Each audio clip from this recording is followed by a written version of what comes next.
दोस्तों, क्या आप जनरल कैटेगरी से हैं और सरकारी नौकरी की तैयारी कर रहे हैं, या फिर आप SC ST या OBC वर्ग से आते हैं और अपने हक की लड़ाई लड़ रहे हैं? आज सुप्रीम कोर्ट ने एक ऐसा फैसला सुनाया है जिसने पूरे देश के रिजर्वेशन सिस्टम की नींव हिला दी है। जी हाँ, एक ऐसा फैसला जो आपकी अगली सरकारी नौकरी के रिजल्ट को पूरी तरह से बदल कर रख देगा। सुप्रीम कोर्ट ने साफ कह दिया है, जनरल कैटेगरी का मतलब जनरल जाति के लिए रिजर्वेशन नहीं है। सुनकर झटका लगा। बहुत से लोग कंफ्यूज हैं कि आखिर इसका मतलब क्या है।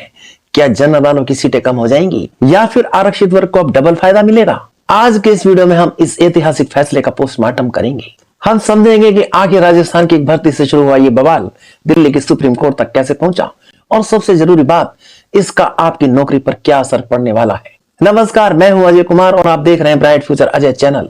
अगर आप सच जानना चाहते हैं तो वीडियो को अंत तक देखिएगा, क्योंकि अधूरा ज्ञान खतरनाक होता है।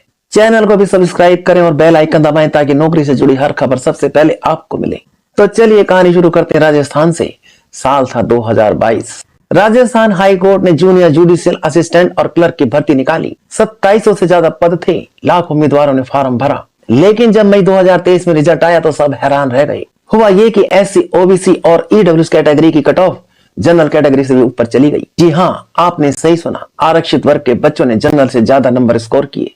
अब यहाँ एक पेच फंस गया। कुछ ऐसे होनहार उम्मीदवार थे जिन्होंने जनरल कैटेगरी कट ऑफ तो पार कर ली थी, लेकिन अपनी खुद की आरक्षित कैटेगरी जैसे OBC SC की हाई कट ऑफ पार नहीं कर पाए थे। नियमों का हवाला देकर उन्हें बाहर कर दिया गया। उनसे कहा गया, भाई तुमने अपनी कैटेगरी की कट ऑफ क्लियर नहीं की तो तुम बाहर हो। लेकिन उन छात्रों ने कहा, अरे मेरे नंबर तो जनरल वाले कैंडिडेट से ज्यादा है, तो मुझे जनरल सीट क्यों नहीं मिल रही? मामला पहुंचा हाई कोर्ट और फिर सुप्रीम कोर्ट, और यहाँ सुप्रीम कोर्ट ने जो कहा उसने बाजी पलट दी। सुप्रीम कोर्ट के जस्टिस दीपांकर दत्ता और जस्टिस AG मसीह की बेंच ने एक टुक शब्दों में कहा, रुको, ये गलत हो रहा है। कोर्ट ने साफ किया कि जनरल या ओपन कैटेगरी किसी ब्राह्मण, क्षत्रिय या सोनर जाति की जागीर नहीं है। जनरल का मतलब है ओपन फॉर ऑल। यहाँ सिर्फ एक ही चीज चलती है और वो है मेरिट। फैसला ये है, अगर कोई SC ST OBC या EWS का उम्मीदवार बिना किसी छूट के, यानी बिना ओवर में छूट लिए, बिना एक्स्ट्रा अटेम्प्ट लिए, अपनी मेहनत के दम पर जनरल कैटेगरी से ज्यादा नंबर लाता है तो उसे जनरल सीट ही मिलेगी। उसे आप जबरदस्ती आरक्षित कैटेगरी में नहीं धकेल सकते। कोर्ट ने कहा कि फॉर्म में जाति लिखने का मतलब सिर्फ इतना है कि अगर उसे जरूरत पड़ी तो वो आरक्षण ले सकता है, लेकिन अगर वो शेर की तरह दौड़कर जनरल वालों से आगे निकल गया तो उसे जनरल की कुर्सी पर बैठने से कोई नहीं रोक सकता। अब आप में से बहुत से लोग सोच रहे होंगे, सर ये तो नाइंसाफी है, उन्हें आरक्षण का फायदा भी मिलेगा और जनरल सीट भी, ये तो डबल बेनिफिट हो गया। सुप्रीम कोर्ट ने इस तरह की भी धज्जियां उड़ा दी। कोर्ट ने कहा, कैसा डबल बेनिफिट? जरा ध्यान से सुनिए। कोर्ट का लॉजिक ये है, अगर उस आरक्षित उम्मीदवार ने उम्र में छूट नहीं ली, फीस में छूट नहीं ली और सिर्फ अपने दिमाग और नंबरों के दम पर जनरल वाले को पछाड़ा है, तो ये डबल बेनिफिट नहीं बल्कि शुद्ध मेरिट है। अगर हम टैलेंटेड लोगों को सिर्फ इसलिए रोक दें क्योंकि वो पिछड़ी जाति से हैं, तो हम संविधान के समानता का अधिकार आर्टिकल 14 का अपमान करेंगे।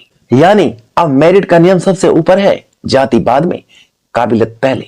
तो दोस्तों, अब सबसे बड़ा सवाल, इसका आप पर क्या असर पड़ेगा? नंबर 1, अगर आप जनरल कैटेगरी से हैं, सच कड़वा है, लेकिन सुन लीजिए, अब कंपटीशन और टफ होने वाला है। पहले आपको लगता था कि SC OBC वाले सिर्फ अपनी सीटों पर लड़ेंगे, लेकिन अब वो टैलेंटेड छात्र जो हाई स्कोर करेंगे वो आपकी ओपन सीटों पर भी दावेदारी करेंगे। यानी अब जनरल सीट पाने के लिए आपको वाकई में बेस्ट ऑफ द बेस्ट बनना पड़ेगा, कोई शॉर्टकट नहीं है। नंबर 2, अगर आप रिजर्व कैटेगरी से हैं, आपके लिए बहुत बड़ी खुशखबरी है। ये फैसला आपके लिए एक तोहफे जैसा है। अगर आप में दम है तो अब आप जनरल सीट पर कब्जा जमा सकते हैं और अपनी कैटेगरी की सीट अपने किसी दूसरे भाई बहन के लिए खाली छोड़ सकते हैं। लेकिन शर्त याद रखिएगा, ये तभी होगा जब आप बिना किसी रिलैक्सेशन के कट ऑफ पार करेंगे। अगर आपने उम्र या अटेम्प्ट में छूट ली है तो आप अपनी कैटेगरी में ही रहेंगे। तो कुल मिलाकर बात यह है दोस्तों कि सुप्रीम कोर्ट ने सरकारी नौकरियों में एक नया दौर शुरू कर दिया है। संदेश साफ है, जाति नहीं, मेरिट ही राजा है। ये फैसला 1992 के इंदिरा साहनी केस और संविधान की मूल भावना को ही मजबूत करता है। सिस्टम अब ज्यादा फेयर होगा, लेकिन रास्ता किसी के लिए भी आसान नहीं है। अब आप मुझे बताइए, क्या सुप्रीम कोर्ट का यह फैसला आपको सही लगता है? क्या इससे मेरिट को बढ़ावा मिलेगा या जनरल वालों के साथ नाइंसाफी होगी? नीचे कमेंट बॉक्स खुला है, अपनी राय जरूर लिखें, मैं हर कमेंट पढ़ूंगा। अगर आपको इस वीडियो ने मुद्दे को आसान भाषा में समझाया है तो लाइक का बटन दबाने में कंजूसी मत कीजिएगा। अपने उन दोस्तों के साथ शेयर करें जो सरकारी नौकरी की तैयारी कर रहे हैं, ताकि वो भी अपडेट रहें। और हाँ, ऐसी सटीक और निष्पक्ष जानकारी के लिए ब्राइट फ्यूचर अजय चैनल को सब्सक्राइब करना ना भूलें।